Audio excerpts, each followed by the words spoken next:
Welcome back to the Toffee Blues, your source for all things Everton. I am Connor Williams and we're back once again with another 24/7 news report video. Just as January starts to creep up upon us, obviously more rumours are going round, more transfer rumours, and there's quite a bit to get through. So without further ado, let's get into our headline news. And our headline news is that Everton received chilling claim as Newcastle plot for shock Benitez return. This has come from Team Talk, and they've basically said that Everton have been sent a dire warning after a report revealed that Newcastle United are still harbouring hopes of reappointing Rafa Benitez.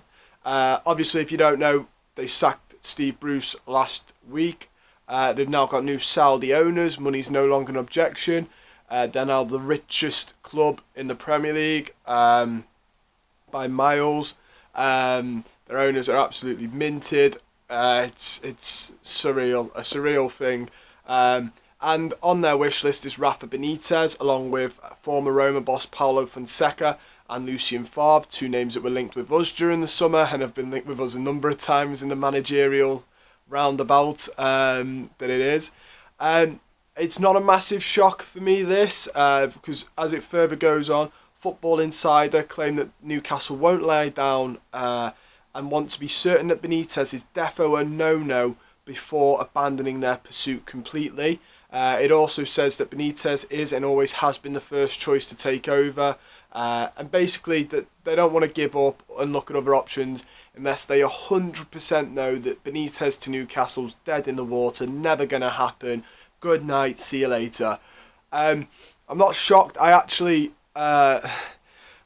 think I was talking about this because obviously they've got the money and you've seen silly names being touted like Conte, and Conte's never going to go there. No manager of that calibre is going to go to a club that could be playing in the Championship next season for all we know. And I actually said the perfect manager for Newcastle, I said to my dad and to a couple of friends, is a man who will get them, save them first and foremost, but will then establish them because they can't carry on as be one of the richest clubs, the richest club in English football, and carry on being relegation scrappers. They need the manager who's going to help make the small improvements, get players in to establish them as mid-table for maybe a couple for like the next season, then the season after that best of the rest near us, you know, in those 7th, 8th, 9th, 10th spots where you want to be competing but you're just missing that little bit. You need a manager who's going to get them there, and then maybe if the manager can't get Europe, you bring a manager in who can get you Europe. For instance, us with Ancelotti, they could try and get a coup like that. Or if you can get Europe, you need that manager, that step up, you know. In the same way United need a step up from Ollie, in my opinion, to win trophies, because I don't think he's a trophy-winning manager, and they need that type of calibre that's just a little bit higher. They would then eventually want that high, you know, the Contes. But till then, they need a man who's going to rebuild and push them on to be best of the rest, an established team in the Premier League.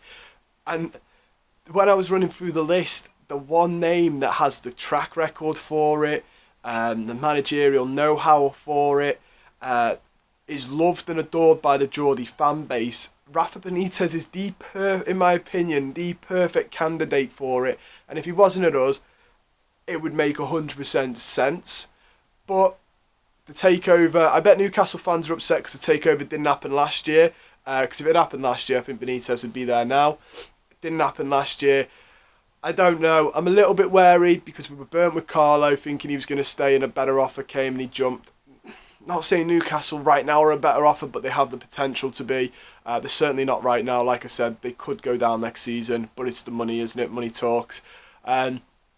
Personally, I don't think he does go, just because I've heard a lot about his character from Liverpool fans, and he seems, I mean, if what they say about him is true and he truly is the gent that they say he is, I don't see this happening. That being said, I don't want to lay my stake on the, you know, put my claim out there, because you never know with football. I thought Ancelotti was going to see us into Bramley Moore, so we'll have to wait and see. I personally hope not, because the last thing we need is a managerial merry-go-round this early into this season as well. And I don't know who we'd get in all honesty. We'd have to look at Lucien Favre again, maybe. It's just, there's not many managers about, you know, that's gettable. So if we wanted someone like a Potter or a gold tier, we're not going to get a gold tier, but a Potter, we'd have to pay out Brighton, which would cost us a lot of money. And bar obviously the Watford result, which is very negative and hard to get over, don't think Rafa's Everton career start has gone that badly. I think we're in an alright position league-wise. I think he's unlucky. Got to be one of the most unlucky people to have a job because everyone's dropping like flies. They must just wrestle in training. But yeah, I don't think he's doing an awful job either. You know, I hope he stays. We need a bit of stability at this club. And hopefully he can do what I've just said that Newcastle would want him to do, and that's get us that best of the rest, maybe a European spot. So we'll have to wait and see on that. But now we actually have transfer news with players.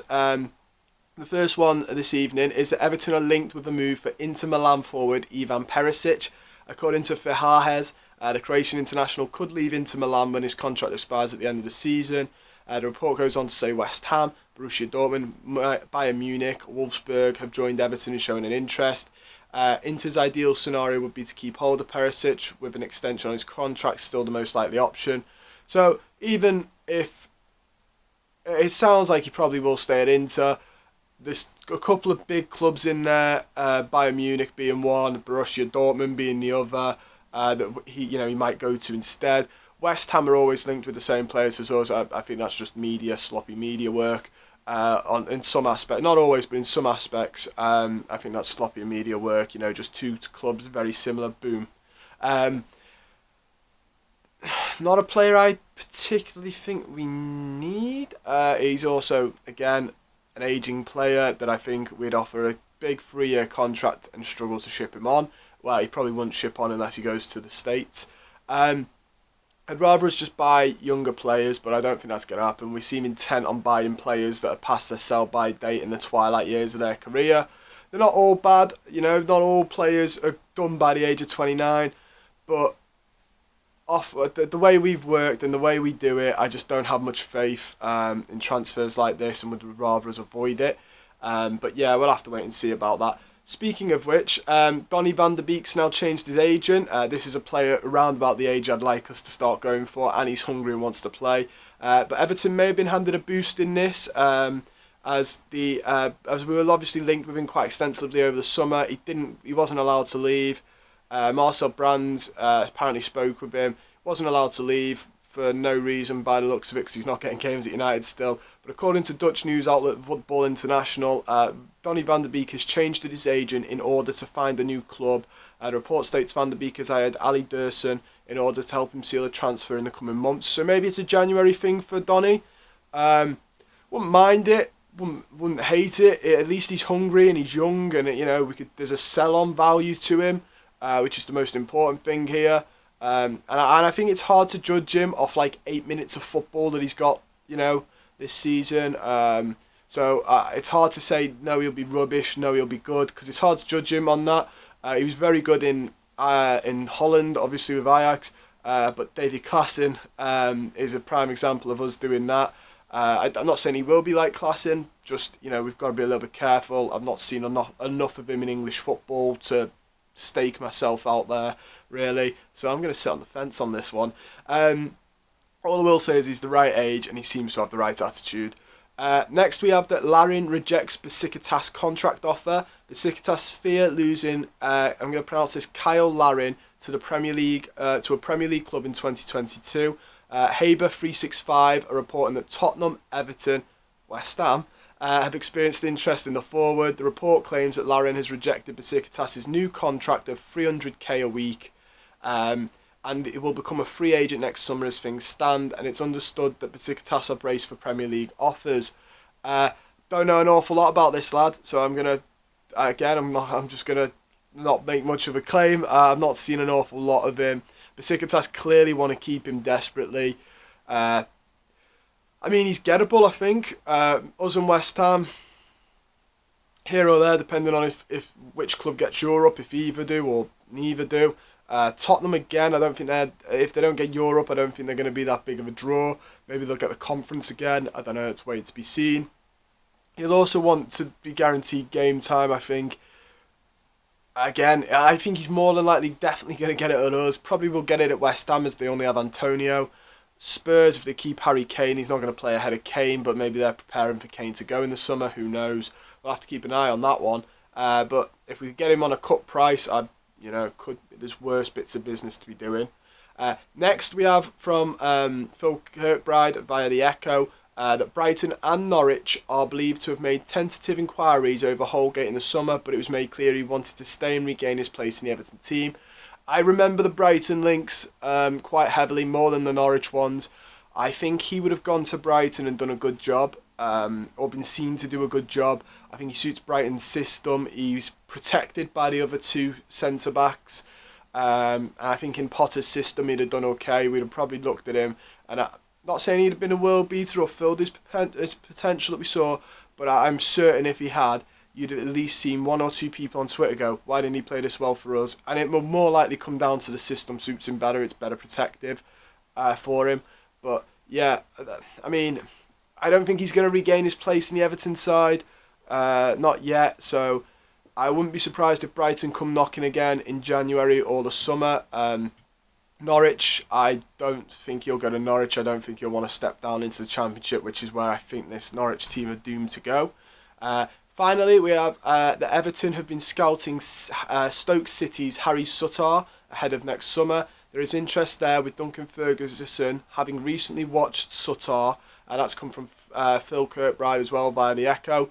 Don't know a lot about this lad.